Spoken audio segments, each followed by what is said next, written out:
Hey folks, and welcome to the latest installment of Dave's Impressions. This time around, AI, the Somnium files, the latest from Zero Escape writer Kotaro Uchikoshi. Virtue's Last Reward is one of my favorite game experiences of the 2010s, so I've been looking forward to giving this a try. These impressions were taken from playing the game for around 2 hours and 30 minutes. Enjoy!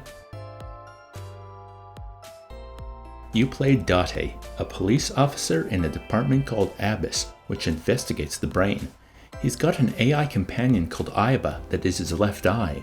He can talk to Aiba in his head, and they wander Date's dreams together. The chemistry between these two is fun. I like their back and forth and how they help each other along with their snide comments.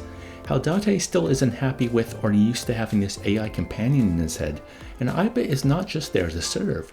She's her own being, and she's a bit silly and a bit standoffish. It makes for enjoyable dialogue. The dreams are the adventure game segment of AI. Date has memory problems. He can't remember beyond 6 years ago, and his boss at the police station makes a reference to a case that happened 6 years ago. Usually what happens in these stories is the past is important, and these big events get uncovered by the characters, becoming great revelations. Date isn't quite an amnesiac, it's just there's a period of his life he can't recall. When you meet certain characters in the game, like Iris the Idol, Date has faint memories of her from his past, flashes. Obviously we will learn how these characters know each other, and again it's going to be a revelation, but hopefully it will be entertaining and not eye-rolling. It reminds me of one of the revelations in Final Fantasy VIII, the one at the orphanage. When I originally played the game as a teenager, I thought it was cool, but I've heard others think it was contrived nonsense. Your mileage will vary on whether or not you enjoy such forced setups, because you know it's going to pay off, you just don't know how.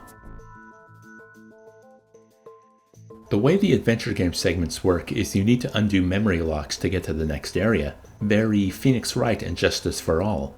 In Date's dream, there's only a couple items you can interact with, and they respond to dream logic. You do odd things with them, things you wouldn't normally think of, affecting the dream world in some way. You then follow the strange chain to its conclusion of finally unlocking the memory. As Date is sleeping, him and Aiba are working through his subconscious, working through his trauma, and I like that concept.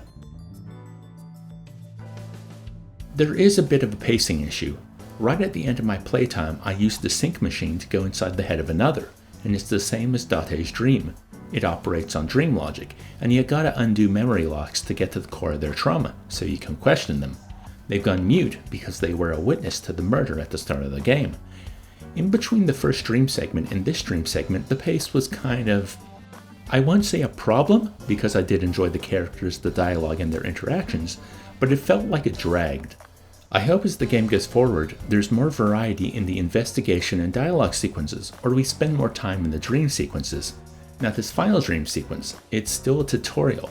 It explains that when you use the sync machine, you only have so long in the brain, and every time Aiba takes an action, you use up time, so you gotta do all the correct things in the correct order. That's why I don't like time limits. It frowns upon experimentation.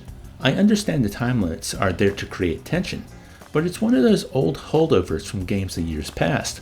There's already the conceit of time dilation, and the 6 minutes playing out very slowly while in their head, so why not just do away with the limits and let me explore to my heart's content.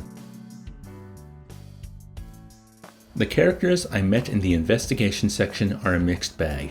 I really enjoyed Aset the Idol, whose real name is Iris, and meeting her mum when Date takes her back home. Date dreamed about this woman before, and then she appears, playing into the concept of prognostication. Iris jokes about being able to see the future, and she's seen her own death.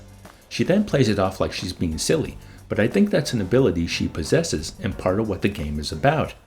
Date is able to see the future in his dreams, or at least a possible future. That's the other thing.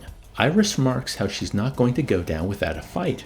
Perhaps this game plays with the idea of changing destiny. Is the future written in stone, or can our actions have an effect on what's to come? Iris also talks about Egyptian mythology. The murder at the start of the game might have ritual significance. The victim's left eye was gouged out with an ice pick, and Iris talks about how that's the eye of providence, the symbol that's on the US $1 bill, and how it's associated with Freemasonry and the Illuminati. In my mind, it links to Date's left eye being an AI. These asides of intrigue are why I enjoyed Virtue/Reward so much. I've enjoyed the Robert Langdon books by Dan Brown for similar reasons. It's probably why I love Xenogears as well. There's something about certain stories where the authors are interested in such a wide variety of ideas that they try and stick them all into a narrative, or they try and make a narrative that holds everything within it. The problem of such a narrative is that it can become unwieldy, bursting at the seams. The connections between everything can seem forced, but when it works or is on the right side of enjoyable, because sometimes it completely falls apart, it creates the type of story I want to devour and think fondly of for years to come. That this balancing act of mishmashed ideas was pulled off successfully. I have the feeling that unless AI the Somnium Files goes completely off the rails at some point, it could end up being one of those stories. So, should you play AI the Somnium Files? Well, hopefully after watching this video, you have an answer to that question. As always, I'd love to hear what you think of this game down in the comments. If you enjoyed what you just watched, why not buy me a coffee? There's a link in the description. If you'd like to help me out in other ways, please give the video a like, share it on your favorite social media sites, or subscribe if you haven't already. Until next time, I hope you're all having a wonderful day.